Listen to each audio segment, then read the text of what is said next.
So thanks so much, Penny, for joining us this friendly Friday with the Marketing Lifeline, where like-minded people come together so we can share and share alike. So thank you. So today we're going to be talking a little bit about design and why design is so important to elevate your brand. So just a quick introduction to Penny, our visitor for today. Penny is passionate about branding and design. She has been in design for 18 years and worked for various corporates and been running her own business for about 5 years. Her passion lies in taking the raw idea and creating fabulous and ultimately going above and beyond the client's expectations, and that she does. Building strong business relationships is vital for her business success. So thank you so much again, Penny. And George, I'm happy to be here. It's exciting to, talk about what I do. Yeah, and what you love. And what you do, because essentially we work together. We do. It's like a synergy. No, totally. So today, let's jump straight into the questions. Yes. So tell us a little bit about what does design mean to you? Because obviously design means things, everyone has a different interpretation. So let us hear Correct. from you. Yeah, I think design's a very subjective thing.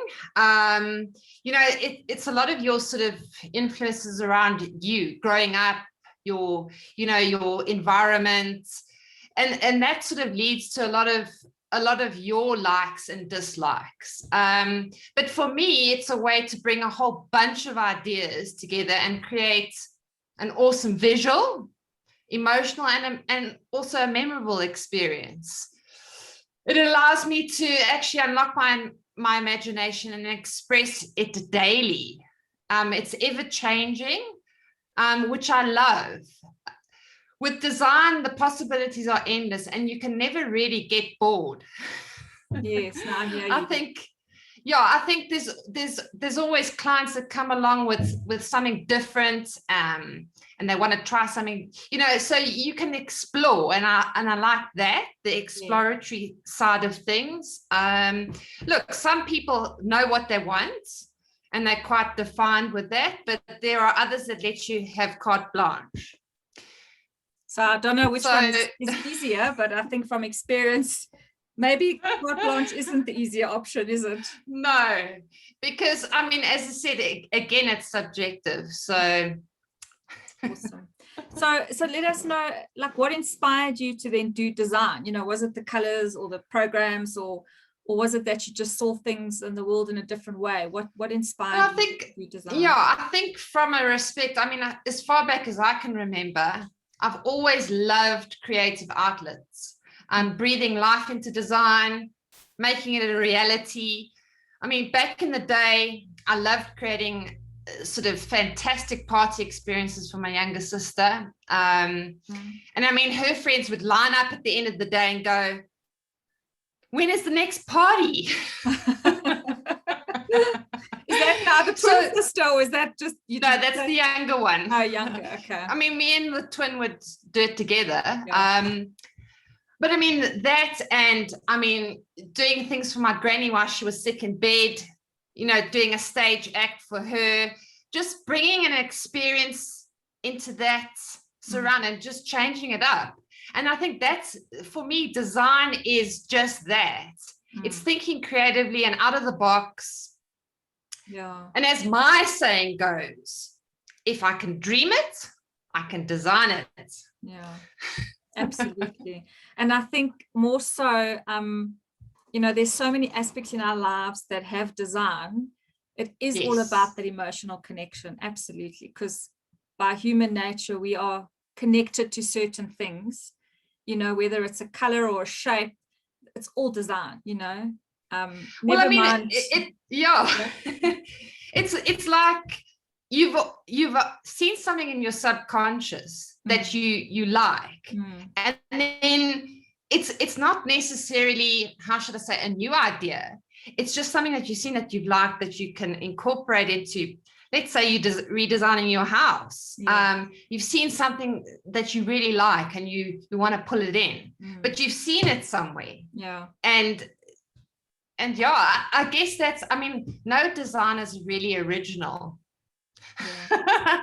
Well, It's a lot of things that you've seen. Yeah. And yeah, I mean, original from a respect of changing it up. Yes. But elementally and things that you've seen, It's from somewhere. You brought all of those things together. True. So in talking about then design, what in your mind are like the key elements of good design, or should we say great design? Well, I think first and foremost, simplicity. I think the ability to simplify means to eliminate the unnecessary so that the necessary may speak. I think that pretty much defines it. And second on my list, I think, is timeless design.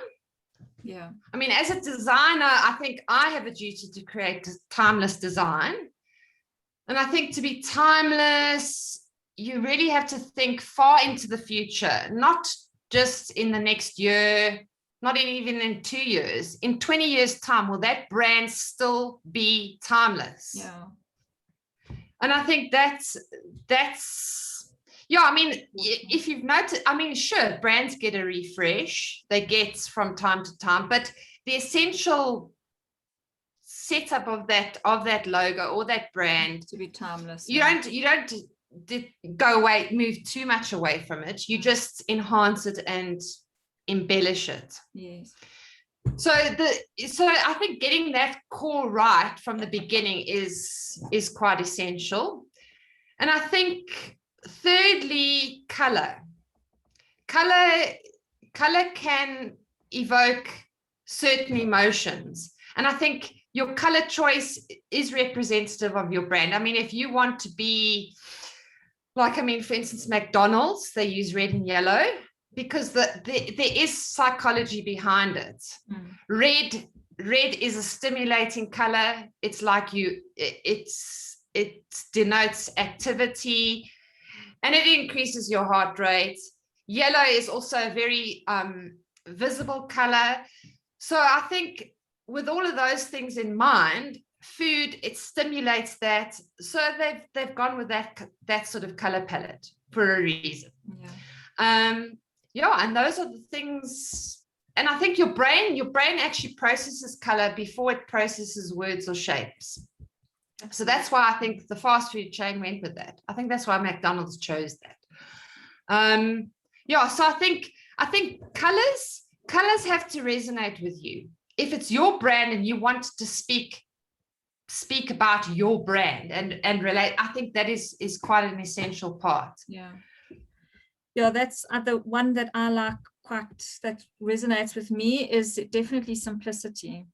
Like that speaks to me in many ways. Timeless obviously is critical, but agreed, you can obviously, as the years go by, twist and change. I think we did an exercise the other day on how the Shell logo has changed over the last 100 years, and it still retains its main shape and kind of form, but yeah, becomes a bit more 3D, color change, etc. But for me, simplicity is probably what I like, and you knowing me well, that's what I think is key. Color, again, as you say, is very personal preference, but yes, agreed, it needs to also resonate to what you want people to action, so hence certain brands are specific colors.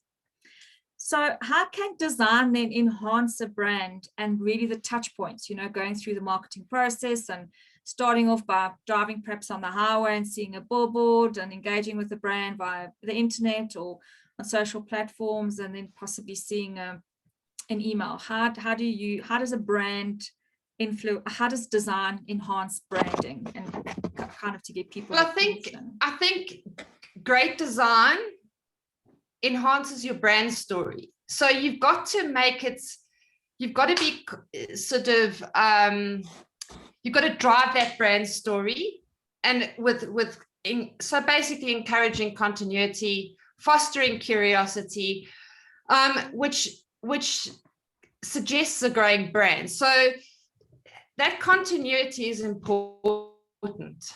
And you have to have a great design. You can't just slap something together and punt it out there. I mean, sure, there are people that have been successful to a degree, but I think to make your brand really memorable and drive it home, it's continuity, essentially. And continuity in design. Yeah, continuity. I think, yeah, that's definitely our definition in marketing: continuity in design, continuity in being present, continuity in content, continuity in everything we do, you know, so people can basically create that story, as you say. So you say it enhances the story, the brand story. Correct. And then also, you know, it drives a great customer experience, because you've actually taken the time to understand that brand and the experience and the brand experience, so that your customer gets the full story. Yeah, it should be, so, like you say, a full package, really. Yes.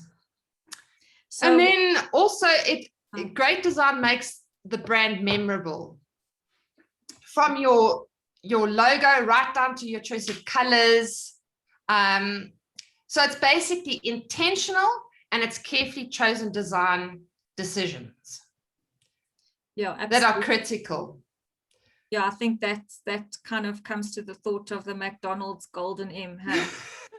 I think people have this perception that you just paint pretty pictures, but there's a lot of psychology behind it as well. Yeah. And I mean, that's where you come in, your brand strategy, the brand strategy, how you're going to drive it. There's a lot of other things that affect that, not just the design. It's the working of the design. Agreed. And a key point that you did highlight is understanding the audience, you know, so what will resonate and be relevant to them, not what you like. You know, often we get clients that want we know this, but not often, yes. It should be the other way around. We should be rather creating brands for our customers. So why do you think it's so important then for businesses to actually get their branding right? You know, if people are feeling like, should I have been worried about my brand? I'm not sure, you know, or people either love their brand, but it's really not maybe talking to the right audience. But in your mind, why is it so important for businesses to do their branding right? Because it creates a strong first impression. I mean, first impressions are important. It's like a handshake. Did they shake my hand softly? Did they shake it hard? You know, those things, it's the first impression. And if you've got a shitty design, that's your first impression. Agreed. So, you know, you want to build your brand on a good solid base, a good solid first impression. Absolutely. So that's one thing. And then I think to help you know, great design helps your business stand out from the crowd. So, I mean, let's use an example here. When you guys go into Dis-Chem and you're overwhelmed by all the products on the shelves, I mean, you're looking for something specific. You know what your Caltrate Plus tablets look like. They're in a pink, with a pink label on the shelf, and you can pretty much, with a color sort of recognition, go, there's my product. But essentially, what makes it stand out is a good design. It must be, you know, that must be design, and it must be a phenomenal design, branding, and a modern packaging. And I think we naturally gravitate towards nice things, beautifully designed things. I mean, sure. I mean, if you're on a budget, you're gonna probably get the Pick and Pay no name brand. But generally, we like nice things. I like looking at a nice packaging design. And yeah, I think that's, you've got to set yourself apart. I mean, if there's a mass of products on the shelf, how are you going to stand out from the crowd? And there again, there comes color again. Because I know for myself, if I'm looking for a product, I look for the color before anything else. It's a strange thing. I mean, many years back, it was a product for women. over 40, a menopausal product. But just something like changing the tablet, the shape of the tablet, they were like, it's not the same product. So people are very aware. They're very brand conscious. So I mean, like if you change the burger up at McDonald's, for instance, people are going to say, well, I'm not getting the same value for money. So I mean, whilst driving all of this in people's minds, you know, those are the sort of things that they do notice. Very much so. I think to the point that you actually have to be quite aware. I'm not sure if it's top of mind. The Gap brand in the UK, they rebranded in 2016, I can't remember, October, and they changed their branding from that very, very blue square to that kind of Times New Roman font. You know, it was very specific, so they kind of modernized it with a more flowing font with a blue square, and I think it lasted for 6 days before they reverted back to the old brand. So wow, in that saying is there is time for change, but then you also need to be aware, like you say, people don't like change. Rather fine tune and make small updates, edits, than complete change, because they kind of have the association to that brand. Exactly. And now changing the logo so drastically that almost the trust is gone, you know, and now it's like, I don't think is this it the is same I used to buy from. Exactly that. Yeah. So as I said, I mean, it's projecting into the future, having that design, something that is going to be timeless. But I mean, sure, it may need to be tweaked a bit years later, like the Pick and Pay. They tweaked it, made it a bit more modern, but they stuck to the essential core of that logo. Yeah, that you can recognize it. Yeah, so I think, I mean, things like, for instance, the Dis-Chem logo, pharmacists that care. If you change that payoff line, I mean, they've been punting that for years. So, yeah, and even if it's a subconscious thing, you're not aware of it, but we are aware of it. Until we see the change, then we like, what's happening? And I mean, like, it's like Nike. You couldn't change their payoff line. Just do it. Yeah, no, that's it's part of having built their brand. I mean, they've got a tick. But over the years, they've driven it and they've built it, and it's by association. It's now people know that. And can you imagine changing their payoff line? Yeah, it just wouldn't work. Yeah. No, I agree. But I think even from a kind of business to business level, industry, entrepreneurs, you know, first time companies coming out, yes, branding is a big association, you know. I often find as well, you know, if the branding isn't consistent, there's a distrust, you know, if the branding comes across as too playful, or, you know, people kind of associate all these things subconsciously, correct, and make a decision. So very, very important to, as I said, your role is important. So you get the strategy together and then you hand it to me and I create the visual. Yeah, those two things need to be hand in hand.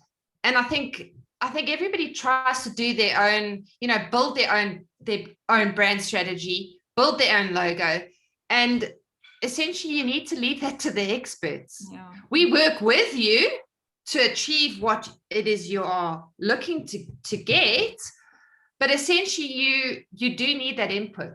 Yeah. You can't fly by night. No, agreed. And rather, yeah, you mentioned it, rather stick to what you know. Leave the brand design up to Penny. She can help you and create awesome logos and designs. So awesome. Well, thanks so much again, Penny, for sharing that this afternoon with us. It's a kind of fairly chilly day for us here in South Africa, but all good. We're getting used to it, and it gives us an excuse to have a glass of wine a bit later when our days are done. And yeah, I just want to say thank you again. And then next week we'll be joined by Jim Meldrum from New Strategy Development, and we're going to be talking about LinkedIn, using LinkedIn to grow your business. So if you enjoyed the interview, please feel free to share it for us or like it. And yeah, we'll see you then again next week at 12 o'clock on Friendly Fridays with the Marketing Lifeline. Thanks, Megs. again, It was great. It's a pleasure. Thank you so much. Cheers. Okay, bye. Bye.